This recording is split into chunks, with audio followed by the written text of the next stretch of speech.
What it do? Yo, man, listen. Wait, what? Who's that?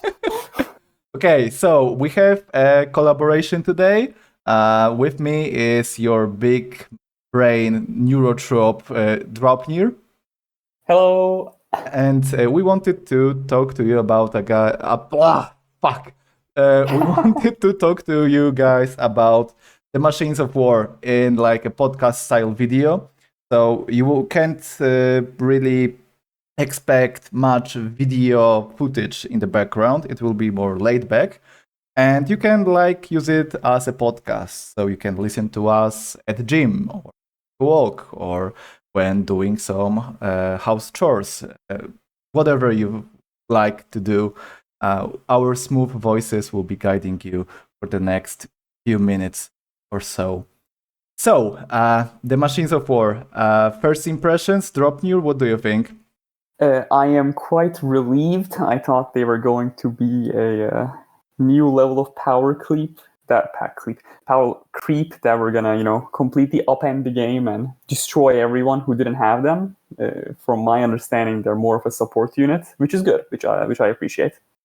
They seem fine. I'm excited for the event. I mean, I really like the idea of a sixth support unit. I have some thoughts about like the designs and everything, but we will get to it later. But overall, I have to say that I'm also quite relieved that they are not like strict power creep if they will be done correctly in terms of like progressing them. But I hope that the pace that they announced, which is 10 weeks for a new machine about, would be kept because we have many factions and many cool design possibilities for the future, right? Absolutely. So we have three of them. First one for the Imperium is a missile launcher or some sorts. You are the tabletop guy, so you can use some lore or everything. It's a field ordnance battery. It moves around. It has like little wheels. They drag it around, and it just rains hell on the enemy.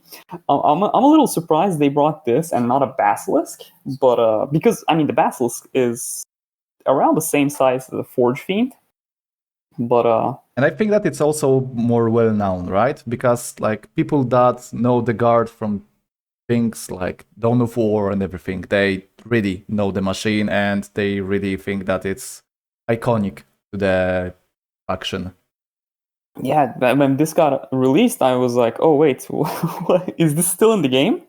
But apparently it is, and apparently Games Workshop wants this in Tacticus, so I mean, it's cool.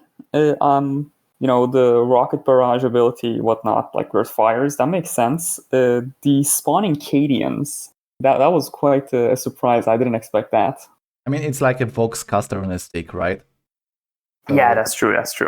But I have to say, the idea is quite nice. It's also quite synergistic because it like buffs your Imperial Guard units. So it's also fine and opens new playstyles with like guardsman spam and everything. But I have to mention one thing, and we know how the guardsmen felt during the second season of Wars.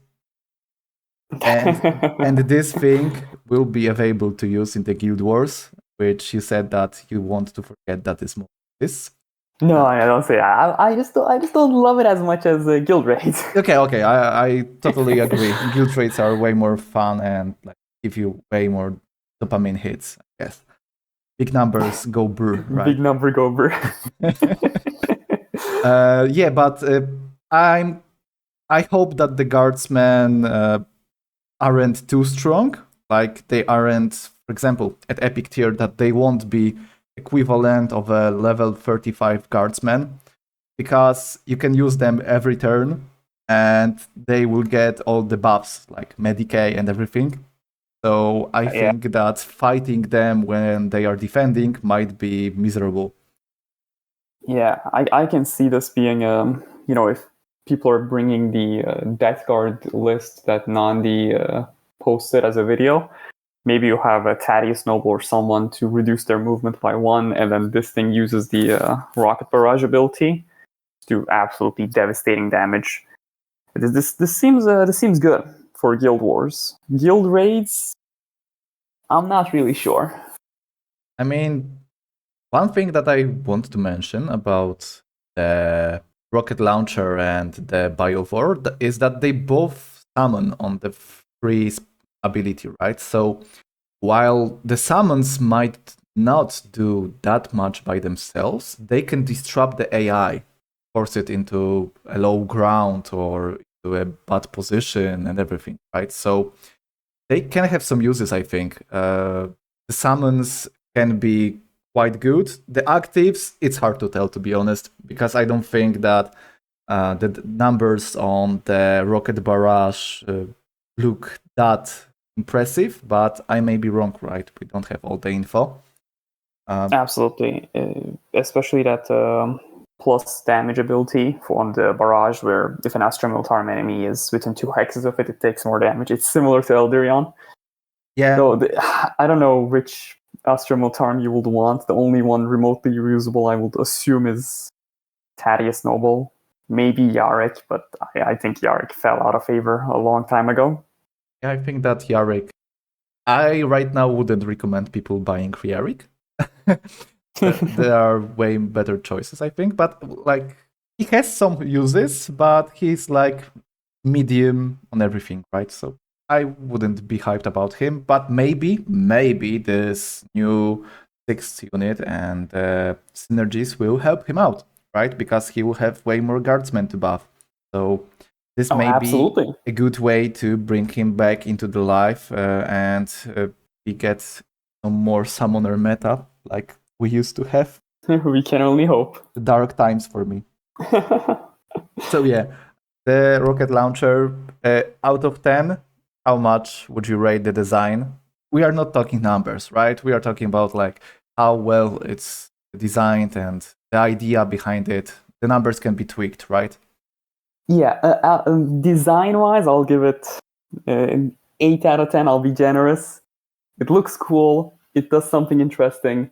I was, on my video, I was saying, oh, this thing doesn't have any special rules. I wonder what they're going to give it. And the Summoning Guardsman is what they went with. So, it's pretty interesting. I like it.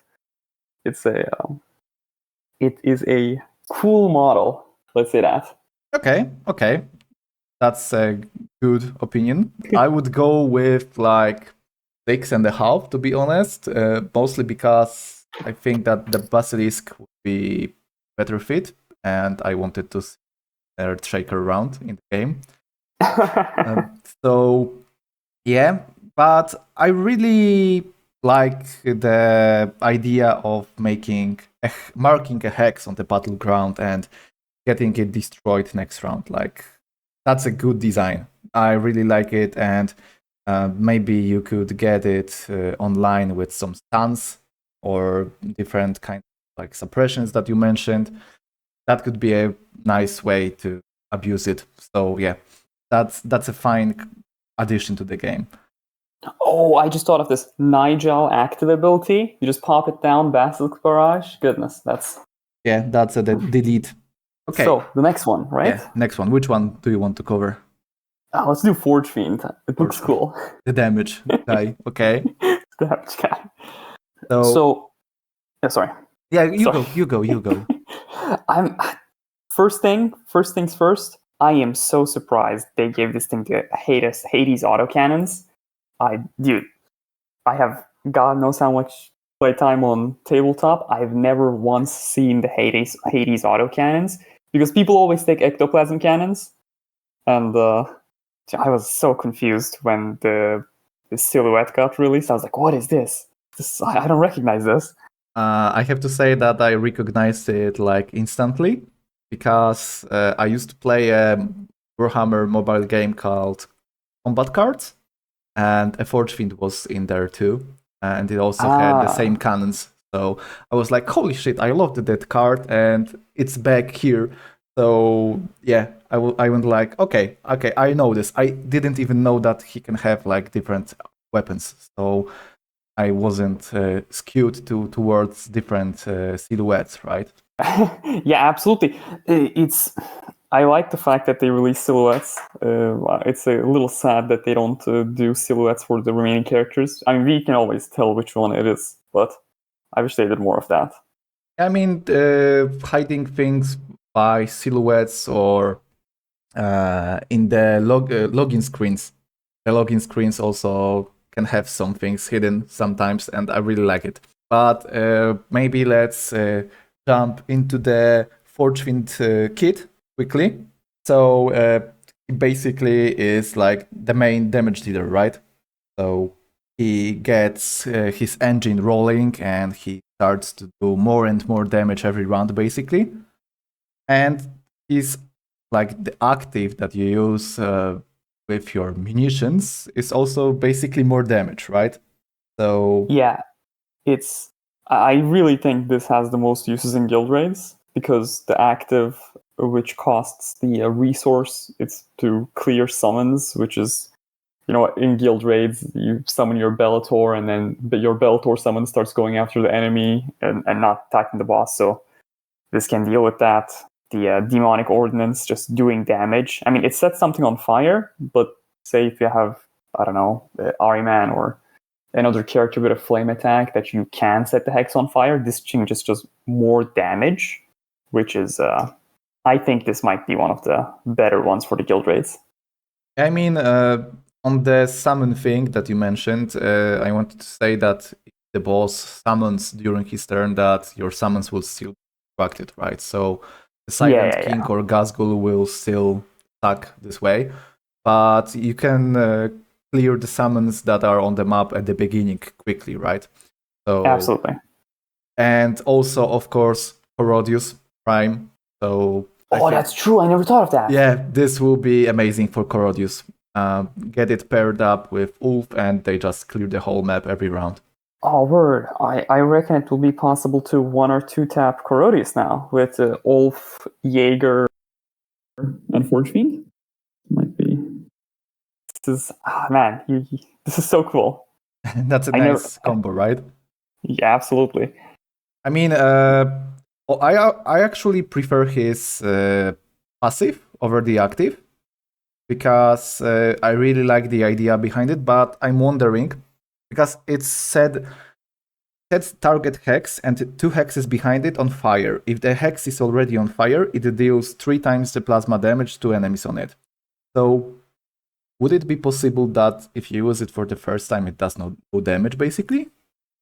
I think so. I think it's just gonna set the first thing on fire, and if it's a mobile boss, it's gonna be a situation where he's not gonna be very useful. Like say if it's Gaskell. I mean Gaskell, right? You don't want to waste your attacks because the 7 attack limit.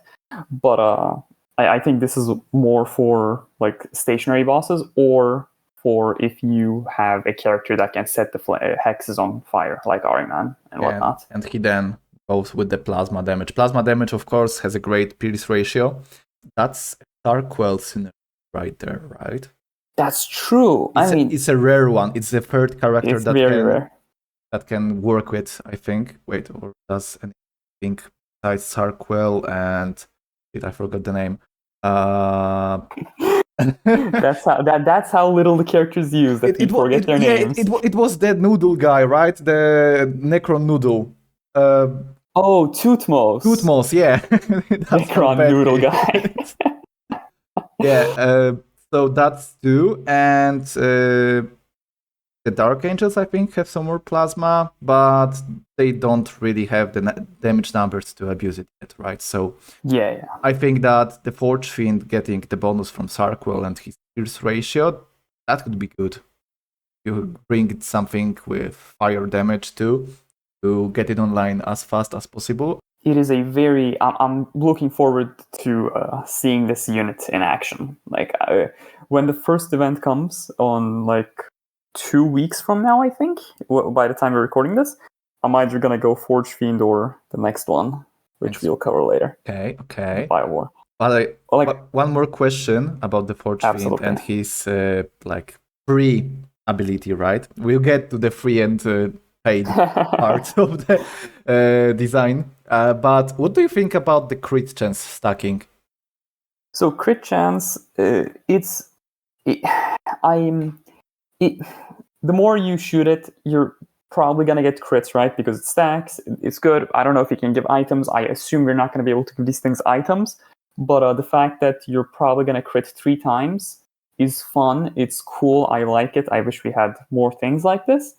But being able to only crit 3 times, I mean, it sounds bad, but you're gonna attack 6 times realistically because there's 6 rounds in a guild raid. I wanted to mention that it's not like 3 crates baseline, right? It's that's 3 true. hits during a round. So that's true. That's if true. I you forgot roll about that. 3 crits, he like overhits and can't crit anymore, right? Well, it's not the end of the world. Like crits are. I mean, I don't know how Machines of War crits are gonna work, but unless you're playing something along the lines of Ragnar or Mogan Raw, crits are just like plus 1,000 damage. So, and then Tarkov chains are, annoying. We can see that on level 1, his ability is 18 to 24 with 3 hits, and the crits deal 18 more, so it's quite a big boost, to be honest. So when he gets, that's true. When he rolls like 3 crits, it's going to hurt when it's leveled up. But I think that there should be like some kind of way to maybe skip an attack and like your crit chance goes down, to like mimic the minigun hitting up, and you can like preserve it to not overheat, right? That would benefit playstyle, I think. But in guild raids, we basically have, what is it, 6 or 7 rounds? 6 rounds. 6 rounds, yeah. So most likely, I wouldn't be surprised if you would be able to use his passive all the time without overheating. This is so flavorful. Like, this is so faithful to the tabletop, because Forge Fiends do hurt themselves, like, do have a chance to hurt themselves. And, they can't take damage because of the way they're designed. But it's a cool way to implement that mechanic into Tacticus. I'm really happy that we see it, and it's just not like they didn't completely ignore it. Yeah, I think that those little things that bring the characters closer to the tabletop or to the lore are very much needed, right? Absolutely. We want the game to be like for the fans and not just like a skin on a game that can be everything. Yeah. Okay. So I don't know. I want to give this guy a 9 out of 10. He's pretty cool. I mean, I was going to say 9.5, to be honest. Let's go. Because Forge Fiend. I may be kind of biased because like Dark Mechanicum, right? So absolutely. But I think that he's quite flexible and has a simple but effective kit, and just looks fun, to be honest. Like, it's not overloaded. He requires you to run some synergies to get him online as soon as possible. And he has a cool niche of killing the summons, but in most game modes and most boss fights, you won't really need to use the munitions to like power creep him up. So I think that he may be the most like free-to-play friendly Machine of War to invest into. Yeah, general use. Yeah, you just go upgrade his free ability and you are good to go. Okay, so we agreed that the Forge Fiend is pretty fucking hype. Yes, it is very hype. Okay, so the last one that we have for now is the Biovore, right? Man, I want to say, I called this in my video. He's exactly what I said he would be. I'm just going to ego a little bit. Okay, so you said that the Spore Mines will be launched, yeah? Yeah. I mean, it's really obvious, right? That's the one thing Biovore does. Nobody uses the shooting. Everyone shoots the Spore Mines. And, free ability is just shoot a Spore Mine. Resource using ability is shoot 3 Spore Mines. It's tons of Spore Mines, right? Yeah, it's not a very deep character. But I'm a really big fan of this. I mean, the thing about the thing that I really enjoy about it is that it's yet another way to decrease the armor, because the Spore Mines do toxic damage, and they can like spawn the toxic hexes. And I'm biased towards it because I have Diamond 2.5 Snapareka and Diamond 2.5 Tangida. So I really like the idea of decreasing the armor of my enemies. Unfortunately, it's not usable in guild raids. So that's a bummer. But the Spore Mines can be a great distraction, like I said before, right? Yeah, I mean, distraction, bodies on board, they're going to do contaminated or whatever the thing is called. So I'm really excited to see this. And one other thing is the free ability, the Spore Mine Launcher. It does 55 to 66 damage, which is around what the Forge Fiend does with all 3 of its hits. So I wonder if this thing is like gonna be able to do damage.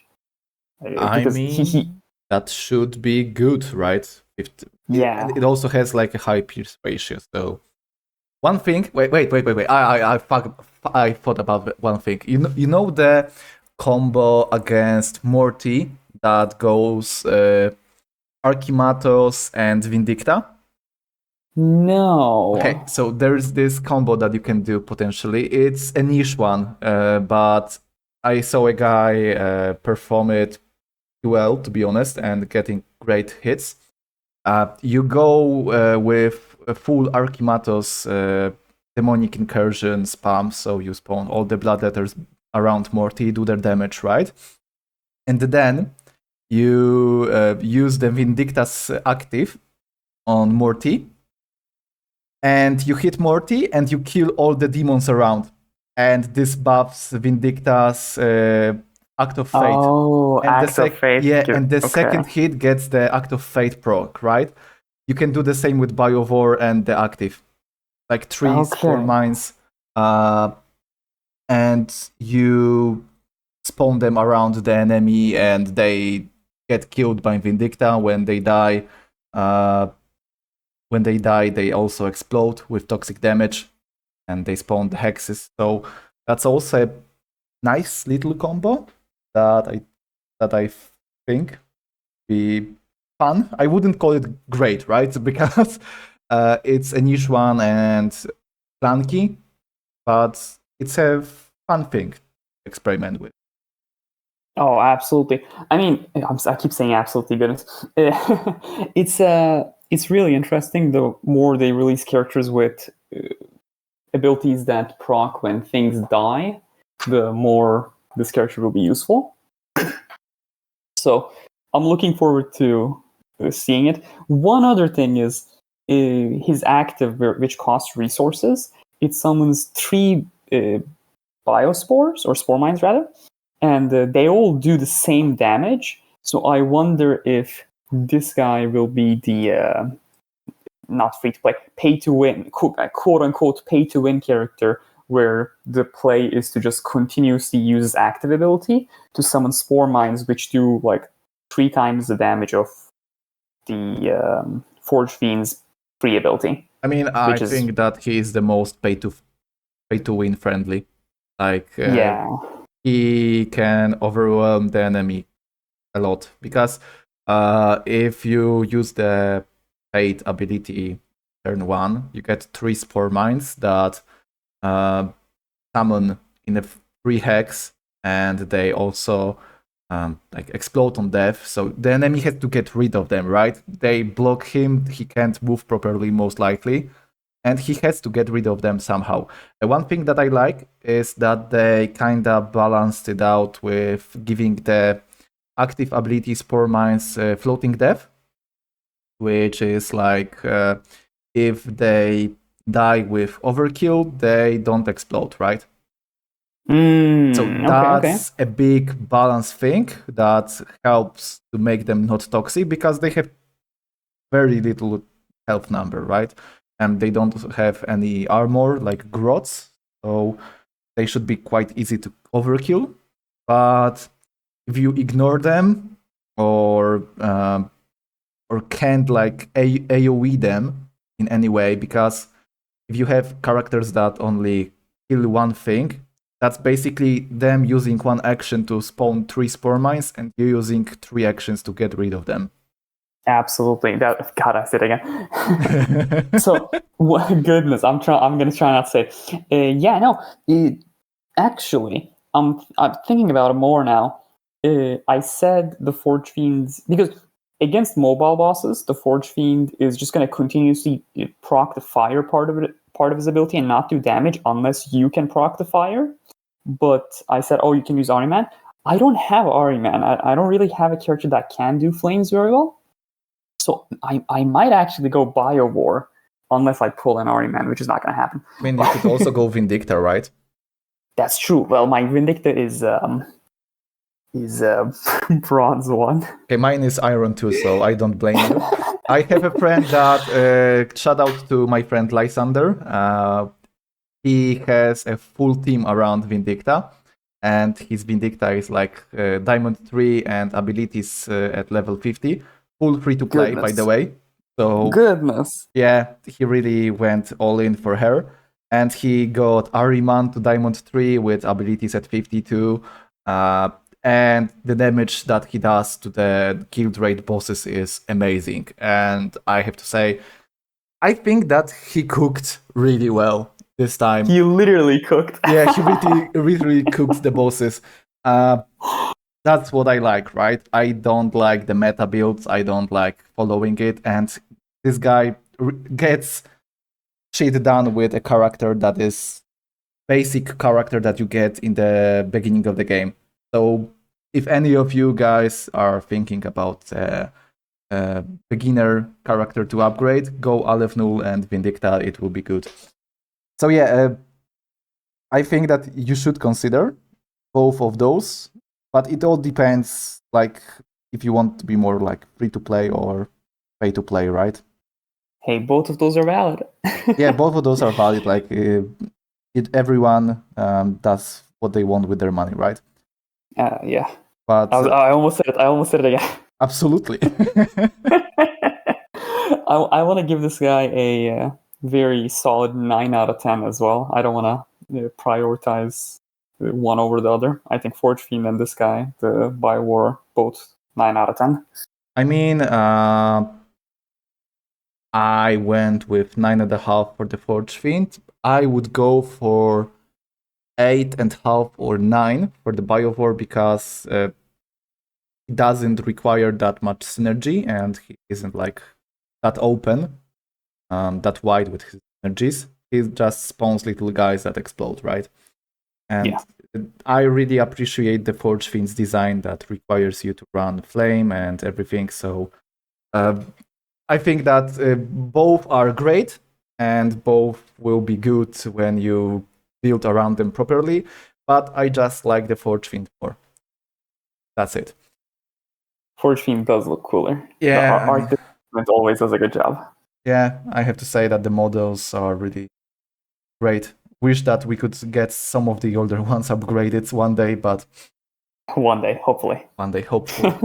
Okay, so we can skip to the other parts of the video now. By the way, 30 minutes almost. Goodness. Talking about how the characters work and what do you think about them. And you wanted to go like 20 or 30. So yeah. It will be a podcast episode with a proper length. So, the game modes, right? Guild raids. I think that we mentioned it. They mentioned it enough. I'm not sure if you want to add anything else to the guild raids topic. I do. I mean, of course, these guys are not mandatory.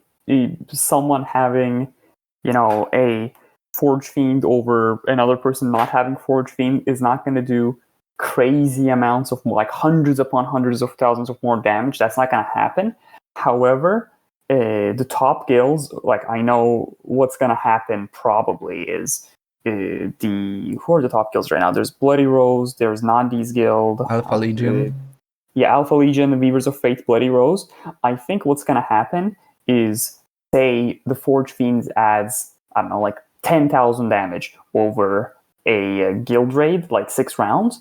If 30 people all have it, that is a very noticeable difference. So the top guilds will probably feel obligated to build these characters to not fall off.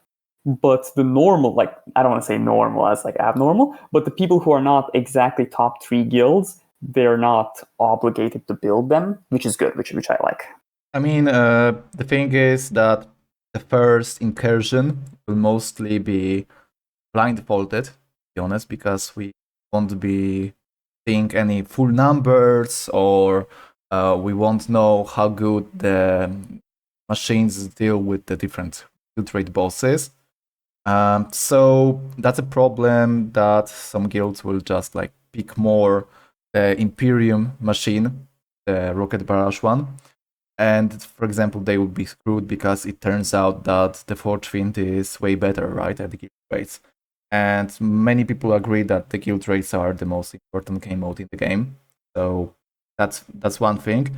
I also wanted to mention that I think that like the top 25 guilds may shuffle a lot their ranks based on how much they use the paid actives during their raids. Yeah. So that's a big concern if you are like high ranked guild, because there's a lot of pressure that can be made, because if you can get 100k more damage by like spamming 3 mines every round and having them explode on the boss every round, why shouldn't you if you want to be like in the top, right? So that's true. I mean, even what you said about the Forge Fiend going against Corrodius, was it Corrodius? I don't know, the right prime for Mortarion. Corrodius, yeah. If top guilds, right? So it really matters where the top guilds are trying to maximize all their numbers, where a couple of thousand damage matters more. So if they can shave off entire guild tickets, it's going to be quite interesting to see how all of this shapes out. One thing that I'm thinking about right now, was it ever mentioned if you can use the active ability every turn, or is it like one per game? I would assume so. I think that they Nandi's, said that you can use them as much as you want when you think when it's needed, right? Yeah, like in Nandi's video, what happened was at the bottom of the the rocket launcher, it said 5 out of 1, so it had more than the cap. So I assume you will be able to use it more than one time per activation. So this can really shake up the top boards, right? Yeah. Okay, so that's the guild rates. So maybe we can go to the other game modes, right? We know that the Machines of War will be used in Arena and Arena Plus, which is Guild War, right? So what do you think about those? So Guild Wars, I think the Basilisk, I keep calling it Basilisk. I mean the Field Ordnance Battery, goodness. I want it to be a Basilisk. I'm trying to manifest it. The Field Ordnance Battery, and it will be probably good against the Death Guard clump teams where they just like move 2 hexes at a time. I think the Biovore might be interesting with the Spore Mines, where the AI might go after the Spore Mines and then they take toxic damage and then their armor gets reduced. I'm not sure about the Forge Fiend. I guess dealing with summons is cool. Maybe attacking things to do flames so enemy movement gets reduced might be interesting against the Death Guard teams. But I think these are just going to be more of the same thing, where if you have them, you benefit, but if you don't have them, it's not the end of the world. I mean, you have them, right? Because they said that it will be quite easy to unlock them, even if they are like the newer players. It's not a legendary release event kind of event. But I think that the problem with it is mostly if the defender using the machine, the AI, will be using the active abilities too, or just stick with the passive ones.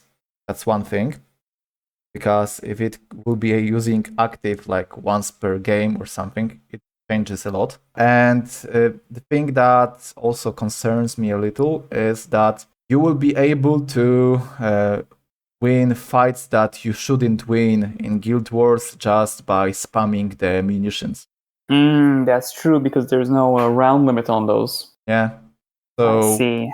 I would consider like adding a timer to using the active, like maybe depending on the skill, of course, because not every active has to be like the same power level, right? But maybe adding additional layer to it of like having the active cool down 2 or 3 rounds so we can use it again could be more healthy, because I don't think that letting people like spawn 3 spore mines every round to like kill your beefy units with Medicae buff and everything, and winning just by that is fun for anyone, right? Yeah.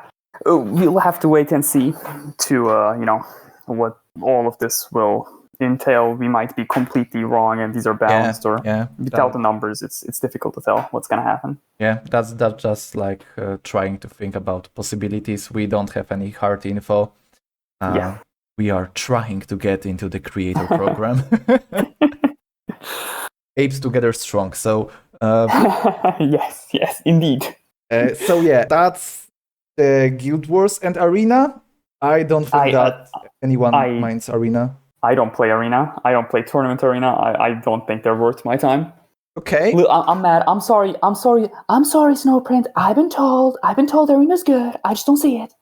I just. Are you gaslighting Snowprint? No, I've been told. I never gaslight. I've been told. No, it's I don't. I mean, I don't want to shut down the conversation or anything. It's just I think my opinion on the subject is not well informed, nor does it add anything to the discussion, because I don't play those modes, so I don't really. I mean, I agree with you on the basic Arena. It's like mostly a chore to do instead of being fun, especially with how the AI works. But for the Tournament Arena, I don't really want them to bring the machines of war with how they are meant to be operated in other game modes. I don't want them to bring them to the Tournament Arena. It could work only if you would get like 1 or 2 munitions per game that are like outside your balance in the game, right? So you could like use it every game and not use up the resource. Because if they allow you to spam it all the time, if you pay, that will be a Tournament Arena that I keep gladly. Yeah, because I mean, when I used to play, what I used to do is I used to put on the dangerous hexes button and stay out of the enemy's threat range, and then try to play into that when they got too close. But with the god damn it, the field ordinance battery, and I keep calling it. I want the basilisk. I just want the basilisk. The field ordinance battery and the Biovore, they will be able to just spam things. I mean, Fortune will also spam you. Well, that's true. I was thinking more in the sense that they're just gonna put, what are they called? They're just gonna put spore mines, and then, especially if you're trying to do the capture the middle places, it's just gonna be a complete miserable affair. We'll have to wait and see. Maybe they're balanced around it. Maybe this isn't even a concern. So we'll have to wait like 2 weeks, and then we'll see. It's closer than more distant. I don't know how to say it. God damn it! It's sooner rather than later. Yeah, thank you.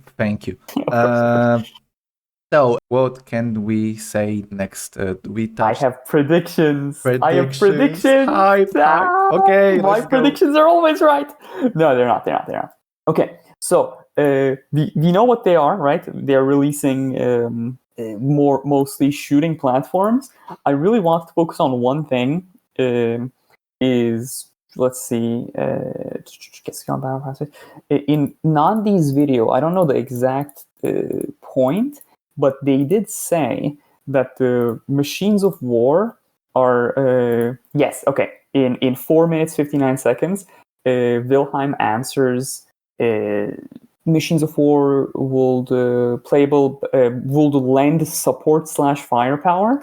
So the 3 units we have, they are firepower. I want to see what maybe the support thing might be.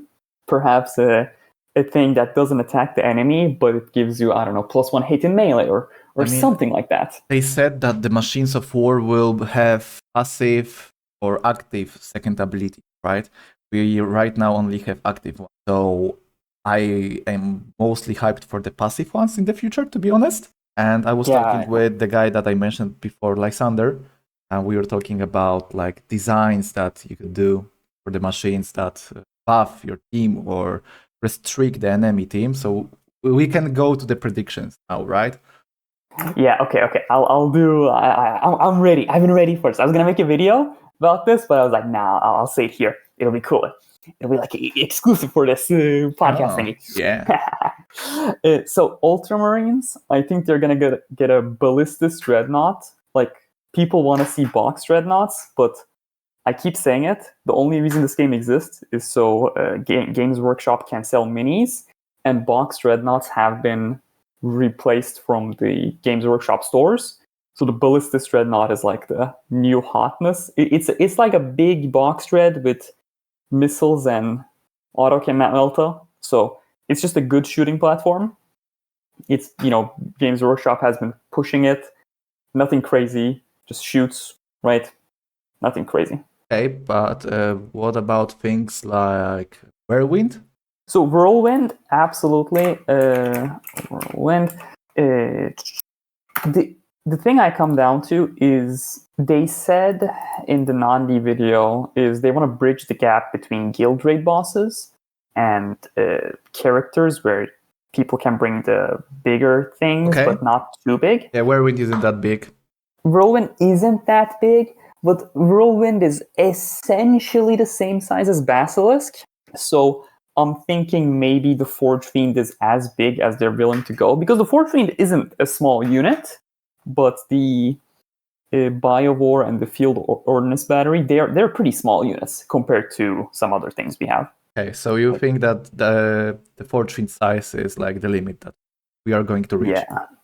Plus, people want to see Dreadnoughts, right? People always say, 6-character Dreadnought when. I mean, I would prefer a Dreadnought boss fight, to be honest. It will be fun. Dreadnought boss fights will be fun.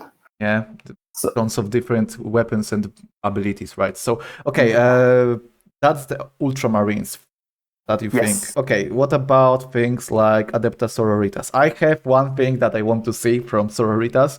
Not sure how well it fits the size or the scale and everything, but goddamn, please give me the pipe organ artillery. Yes, the Exorcist. It's so for people who don't know what an Exorcist is, think of a rhino that has a pipe organ built on it, and from the pipe organ's pipe, missiles are thrown. It's a very much sisters unit. That was actually my prediction. It's a little on the big side, but I think it's very sistersy in the sense that it's very out there. I think that it's iconic for the faction too. Yeah. Like it's like one of the weirdest designs in 40k that just fits it too well, right? Like you can't have sister's identity without that kind of stuff. So there is one more thing. So I think it's a coin flip between an Exorcist. If they say, the Exorcist is too big, there is I don't want to call this a named character because it's like 5 characters built into one. It's a model called the Triumph of Saint Catherine, where it's just a funeral service. Yeah, but how would that work, right? I have no idea. It will have like so many different abilities. I'm personally, I want to see the Exorcist just because it would be cool. It's more in line with what they have released. I mean, I'm going mostly off cool factor and not like hard facts. One faction I can give you hard facts on is Death Guard. So I can confidently say they are going to release one of 2 units. One is a Plague Burst Crawler. I don't think this will get released, but I still want to mention it because the Plague Burst Crawler is massive. It is just huge. It's an artillery unit. It's big. It has 2 weapons. 2 weapons are probably useful because we see each weapon is a different thing on the 4 sheet.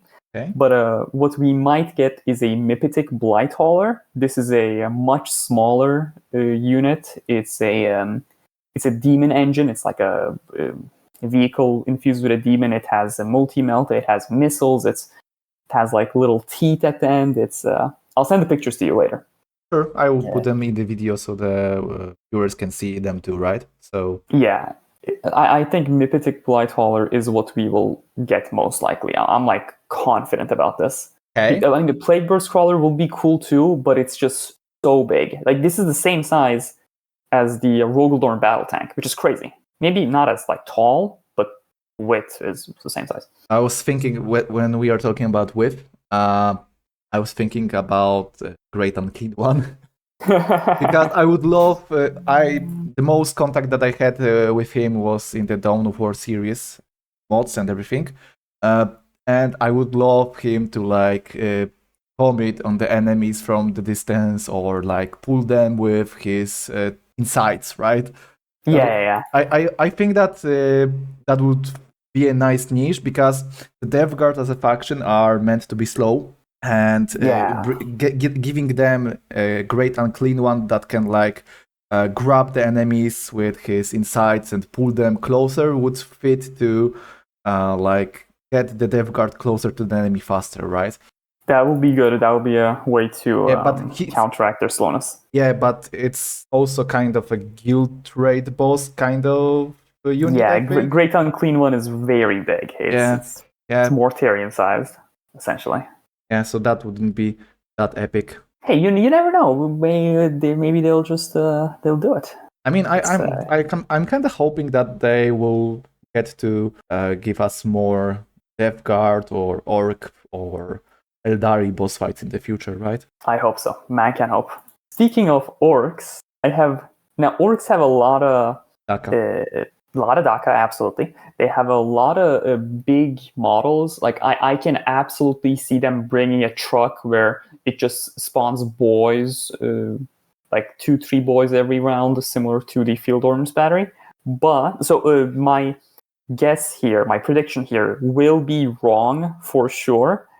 But I want a vehicle that shoots, and I chose a certain vehicle simply because of its name. It's called a Rucka Truck Squig Buggy. I played it in the Speed Freaks. I played it in the Speed Freaks beta that is online now. That would be great. It's the I remember last edition. This used to be quite meta. Like this used to be one of the best units in the game. So it'd be like, okay, you shoot my Rucka Truck Squig Buggy into your Rucka Truck Squig Buggy, and then it says, "Oh, I'm making my saves my Rucka." It's a cool model. I like it. Prediction is completely based on the cool factor.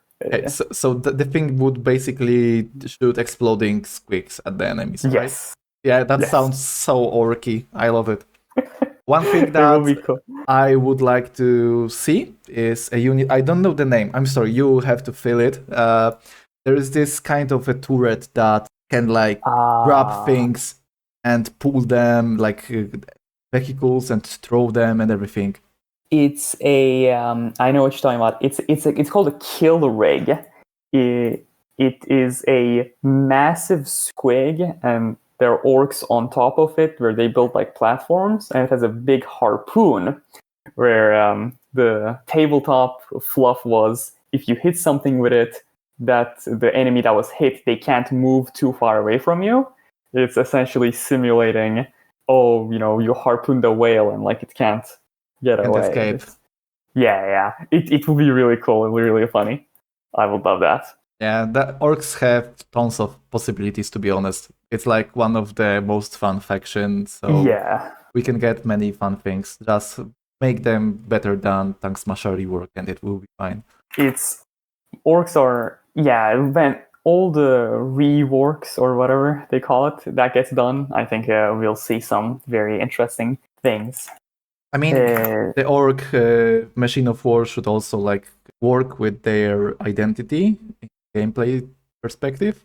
Oh yeah, with the trait where Yeah. they get extra hits. So yeah, the squeak buggy could be good if they wouldn't explode on hit, right?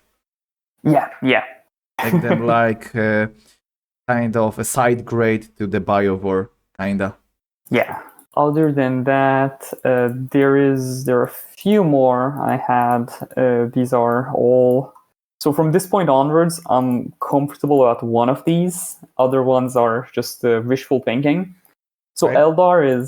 Eldar have a lot of big things. The ones I narrowed it down to was the Wraith Lord, which is essentially a big guy, big monster creature. It has a little bit of shooting and whatnot. But if that's a little too big for a Snow Prince liking, maybe a support cannon. Now, support cannons are just, it's a very silly looking, essentially just a cannon, just a mounted cannon that's on a little platform. And it shoots well, it's scary. Nothing much to say about this. Eldar, there are a lot of things they can do with Eldar. They can go, oh, we don't want a shooting platform, we want maybe a support system, so they bring a webway gate. And they could and also enemies spawn out of it. give like fire prism if they want to do like base damage. Absolutely, yeah. They could give them some sort of infiltrate kind of thing because they also kind of known for this. Not sure how about the tabletop. Yeah, if they are very on tabletop they are quite obnoxious. They're like mosquitoes. They like fly around. You can't swap them away. They're fun. They're fun. Yeah, but I think that Eldari could use something more like a buffer. So that would be good because they are all about buffs, right? The whole faction is about giving more damage, giving more crits. There's the reduced damage from Janezar passive. Oh yeah, that also helps them survive, right? So a lot of tricks. Okay, so we have this one. What next? So the next one, speaking of buffers, I really like. This is not a prediction. This is Snowprint. Please do this. It's for Necrons. It is called a Canoptic Reanimator. Reanimation protocols, they work a little differently on the tabletop, where they still heal, but if they're one wound models where they can't heal, they bring back guys. Yeah, it's like a big crab. It's like the War of the Worlds alien like walker creatures. What this does is it boosts reanimation protocols of Necron units. So like maybe a buffer type of guy. I'm really into this thing. My maybe friend, like you can make him like a mechanic kinda, right? So just heals everything on the board for you. For all the mechs to be kind of restricted. Yeah, it's only for mechs. That's true. Like not everything. It will be interesting. It will, I'm all for this thing. I think they should lean more into creative and unique things instead of just bringing just gun platform. So I think this will be very unique. I don't know if it. So I can already see people rolling their eyes to the back of their head, just having to fight against this thing with a 5 Necron team on Guild Wars with Medicaid. With Medicaid, like good luck beating that. It's not going to happen. But I mean, they can probably balance around some way. Like we shouldn't. Like this is why I dislike Guild Wars. We shouldn't. Snowprint should not be limited in how creative they can get, because a very specific combo will be super overpowered in Guild Wars. Yeah. Right? Like just because this one combo will be super overpowered in this very niche situation, they shouldn't just throw the idea in the trash. That's my opinion. Speaking of buffers, I think just for Space Wolves, I want Bjorn the Fell-Handed. Now Bjorn is a Dreadnought character for Space Marines. He has a big gun, and then his left hand is a claw. He wouldn't be able to use his left hand claw, of course. I was thinking maybe he could get some kind of charge, maybe. Absolutely, that would be cool. Yeah, just it will be cool. I mean, of all of these, I don't have very strong opinions on any of these. It's more of I think they're gonna bring this, or I would like them to bring this. But Space Wolves, I want them to bring Bjorn. That I have a very strong opinion. Space Wolves they have to either get Bjorn the Fell-Handed or they should get a Wolf and Dreadnought. Those are the two Space Wolf specific Dreadnought things, where Bjorn is, a fan favorite. Everybody loves him. He's the coolest thing ever. He's good on tabletop. He's cool in lore. I just wish they brought him. Like if we just get like a normal lame Space Marine Dreadnought instead of Bjorn, that would be so sad. Yeah, that would be so sad. Hey, what about like the Black Templars when we are in the Space Marines chapters? Black Templars, I have no idea. Black Templars, they have a few special models, but none of those models are big. Like none of those models are shooty. So I think maybe a Dreadnought. Like I think that's the one faction where I would be okay with basic Dreadnought. Yeah. Okay. I'm sorry, guys. Maybe wait. Do they have some more like buffer units? They're more character oriented, where it's like a chaplain. Grimaldus is like, actually they can do.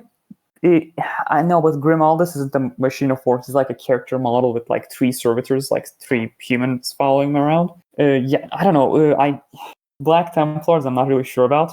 It's yeah, there are a few factions that I am just genuinely lost on.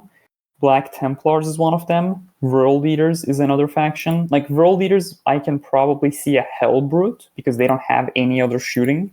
Oh, wait, Hellbrute is. It's like a Chaos Dreadnought, essentially. Wait, it's the one with the 4 legs, or? No, it's this one. Okay. Yeah. It's it's difficult. I don't know. I don't have very strong opinions on this. Dark Angels, I would probably assume one of the Primaris Dreadnoughts because it has a plasma gun, and Dark Angels are all plasma based. Or maybe a Redemptor Dreadnought. Again, no strong opinions on that. Thousand Sons. Oh, dude, I think Thousand Sons is one of the easiest factions to predict because what they'll probably do is they'll do a Vortex Beast. Vortex Beast is it's this weird tentacle-looking creature of some sorts. Oh, damn, boy. Yeah, it's quite weird. It is exclusive to the Thousand Sons, and it like the psychic stuff. So I think that will be for them. Other than that, there's only one faction left, which is Tau. No, there are 2. There are 2? Yeah, you forgot the most important one. No, but Adeptus Mechanicus, you said yourself. You had a prediction there. Oh, god damn it. Yeah. Okay. I'm not stepping on toes. Did we say it in the video? Or? I think you said it in the video. Just in case, say it again. Okay, so it's like the Dune Crawler, right?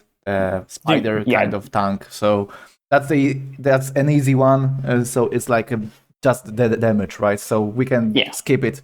It won't be that interesting. Yeah, Dune Crawler is a cool model. I like it. At first, I thought it would look wonky. The more I look at it, the more I like it. It's a cute little model. Now, the hardest faction, in my opinion, is Tau. As they have so many choices? They have so many choices. And the issue is their battle suits, they are very tall. They're not like wide. So I don't know what Snowprint would, or rather Games Workshop asks Snowprint to do. I want to say maybe a broadside, and a broadside is like a crisis battle suit, but like chunkier, and it has like a big railgun. Maybe piranhas, but I think piranhas got maybe a piranha. Piranha is like a little vehicle that can shoot a big rocket at someone, and then it marker lights stuff. But there are already a lot of things in the game that marker lights. Yeah, like show drones and Darkstrider. Those are the guys you would want. So I'm not as comfortable about these. Like on faction releases, it's quite simple. It's like, oh, these are the units that are gonna come because there aren't that many quote unquote characters. But these machines of war, it's uncharted territory. So yeah, I'm a little hesitant, especially for the Tau, since they are all about range. So it's hard because there are so many models that do the same thing mostly. Just shoot.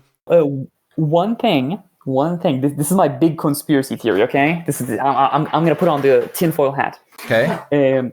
On the Nandi video, so we all know Nandi. Everybody knows that Nandi likes Tau, right? It's his profile picture. He likes Shadow Sun. We all know that.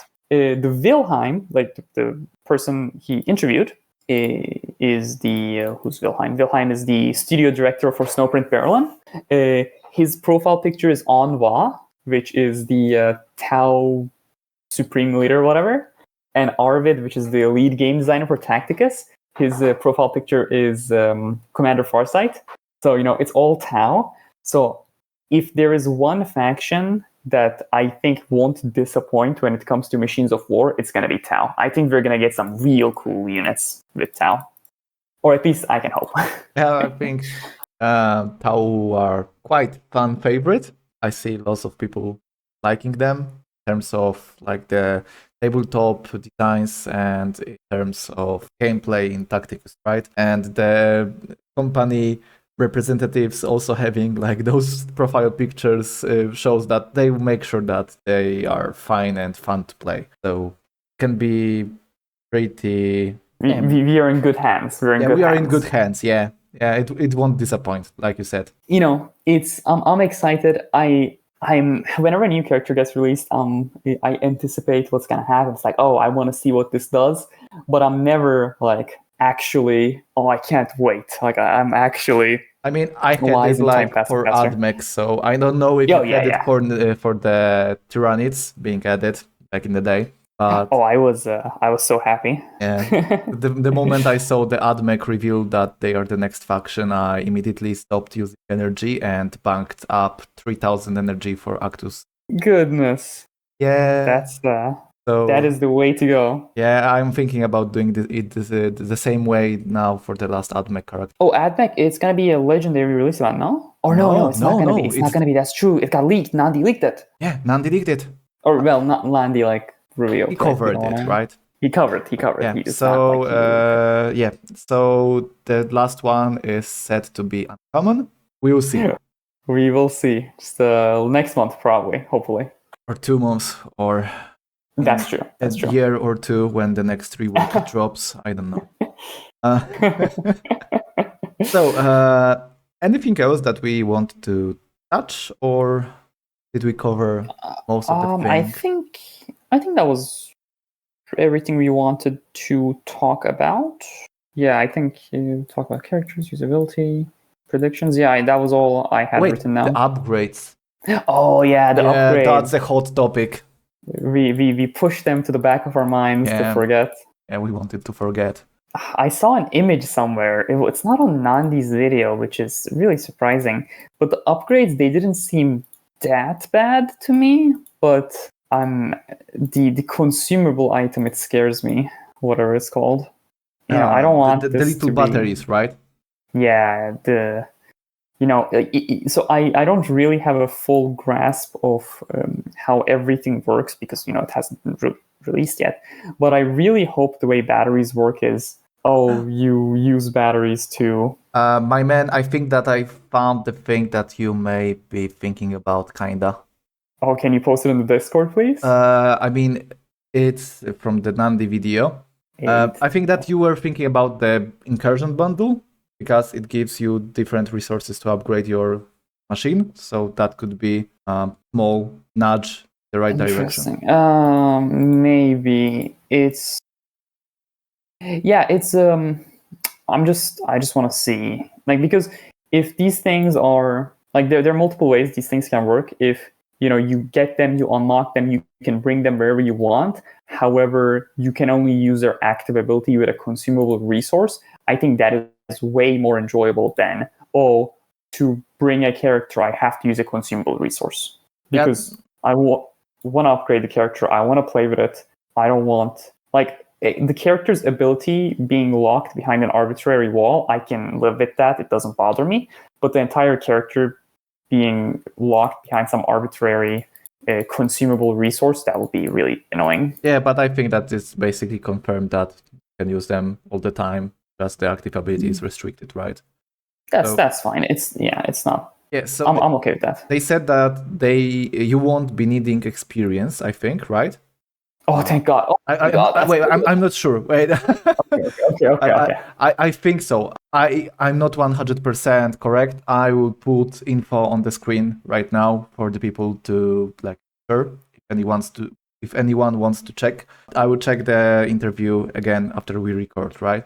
But I think that there wasn't a need for XP. It was just different resources like upgrades that you apply to your characters, the special currency like the batteries. There are also badges required, and there are orbs required, I think, for Ascension too. And I think that there were also forge tokens required, and that's a thing that scares me, the forge tokens, because since the forge system was released, I'm like a guy that buys the daily Blackstone bundle, and that's basically it. And I don't really like grind too much of the battle pass. I don't max it out every time. I have to say that I only have 4 legendary forge tokens right now, and I didn't use a single one in my career. So, word! I use them every day. Oh my god, where do you get them from, man? I don't know. I had a lot for some reason. It was okay. I have 17 now. I had way more. What I do. Okay. Here's a little PSA. Here's big PSA, important. Yeah. Don't upgrade weapons or equipment with forge tokens. Upgrade badges with forge tokens. Weapons are not worth it. Yeah, badges are. Weapons are bad investment, right? Especially since maxed out epic equipment isn't that bad, and you can just wait until legendary one drops for you and then get it to level 6 to have better stats. Yeah, that's true. There's no need to rush. The badges are the biggest bottleneck in terms of upgrading things. I mean, XP too, right? But let's maybe ignore the XP thing because you can go for like 30 minutes about the XP. Yeah. And we are already like 70 minutes in. So yeah, I'm cautious about the upgrade system, to be honest. I really like the idea that you have like different missions and that you pick the alliance that you want to push, the machine that you want to upgrade during the event. I like the thing that you will be able to play every machine, every event. So it's not like new machine gets added and you can play it and adjust it, or like only 2. No, you can play every machine, every event, every 5 weeks. So that's great design. I kind of wish that they would like add some kind of design like this to like all the characters locked behind requisitions right now. So we could, that'll be slowly work around unlocking them, because it feels so bad. I have a friend that started to play Tacticus recently. He's getting close to level 25 right now. And, nice. And he's like, why are there so many characters that I can only get through requisitions? And I'm like, I'm sorry, Krzysiu. Like, it's just how it is. I'm sorry. It's just the way things are. Yeah. Luckily for us, like the characters such as Biovore and Eldirion, they're not locked behind requisitions. Yeah, but for example, right now the mechanical team is rising in popularity, right? Yeah. That's all requisitions. Yeah, all requisitions for everything besides Vitruvius, and newer players won't get him. So the AdMech is hidden behind requisitions if you started after it. I really like the implementation of the event, like the idea behind it. Like you get it every 5 weeks and pick a machine to upgrade, and you have special missions, and you get rewards that help you upgrade it and everything. That's hype as hell, to be honest. But the upgrades that you need, what worries me kinda, because the forge tokens, the legendary badges. I'm talking mostly about like the legendary tier, right? Because the uncommon, rare, even epic tiers are kinda easy to do if you know what you're doing in the game. It's all about the legendary level equipment. That's scary for me, getting them to max level, and how pay to win the upgrades can also be if they will be priced at bad rates. I dislike saying this. We'll have to wait and see. Maybe they'll be good. Maybe there'll be ways to engage with it. For example, it's such an annoying thing that I didn't screenshot the image when I saw it. If there's a situation where it requires different upgrades to upgrade one ability and upgrade the other, I think that would be good, because if you are a free-to-play player and you don't intend to spend money to use the active ability consistently, I think it would just be better to not upgrade it at all, because you just focus on the passive. Yeah, I mean, that's what I do, right? Like in, let's say, what's a good example of this? Man, all of my characters are bad examples. I mean, for example, I use Brother God's Will, and I got his passive up to 35, and his active is at 16, because I just use him for armor reduction in Guild Wars, right? Yeah. Like Eldrion, I have his passive at 50, Diamond 2, and then his active is at 30, because it's less valuable. It's like not a good enough investment to spend that much, right? Yeah. It's like, I mean, you can invest in it, it'll increase your damage by a little bit, but you can spend those resources on other characters. Yeah, it'll make more impact. So we'll see. 2 weeks is not a long time to see what these are. Yeah, I'm excited. I'm excited for the future. Yeah, the future is bright. The future is bright. There are many possibilities, many synergies to come. We just hope that Snowprint finds the right balance. Since the release, I don't think that there were any things that made the community that mad. Like, the only hiccups were nerfing the battle passes in terms of XP books, which could be useful right now, right? I remember that you used to get one legendary book for every level above 50. That was good times. Then the second hiccup that Snowprint had was like the Guild Wars rewards structure change and the buffing of the bosses. But I think that everyone got used to it. How based will it be? How absolutely giga chad of Snowprint would it be if they were like, they come out, they're like, yeah, we acknowledge that tournament arena or arena rewards are just horrible. They're not worth doing. We just multiplied all the rewards by 10. I knew that you were going to say this. I will be just playing arena every day. I will miss a single thing. I'll be like, yes. Yes. Because Snapper record shorts. Yes. Like when you just a little tangent. Okay, I'm not gonna go too far.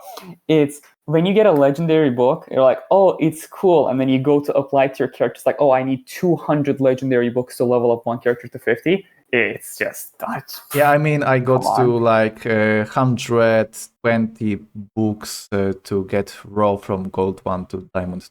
Yeah, it felt bad. It felt really bad to tag with the progress for so long to like get one character online. So yeah, I totally get you. I think that maybe it shouldn't be like times 10. I would go for like times 20. Oh yeah, yeah. Snowprint plays.